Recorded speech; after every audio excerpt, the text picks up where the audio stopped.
Ah, winter in Southern Oregon. The rain, the wind, the will I or won't I get pushed into the next lane drama.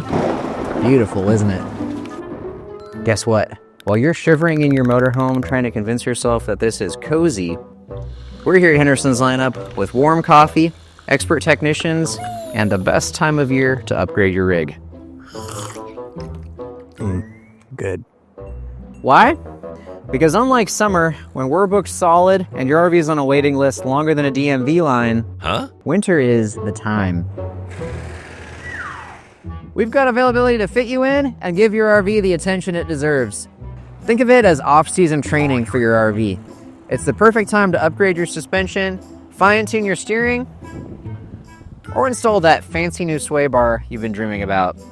Come summer, your RV will glide down the highway so smooth, you'll feel like you're driving on a cloud.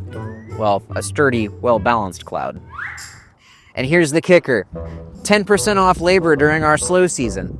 While everyone else is waiting for summer to panic fix their RV, you're saving money and skipping the stress. Genius, right?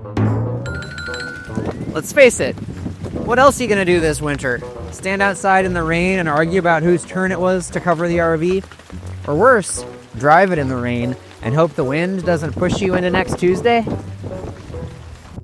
Get your upgrades done now, so when the summer sun finally makes its grand entrance, you're ready for the open road. No sway, no shimmy, no stress. So come on down to Henderson's lineup this winter. We've got the time, the discounts, and the expertise to get your RV ready for whatever adventures await. And hey, at least if it's raining sideways outside, you'll be warm inside.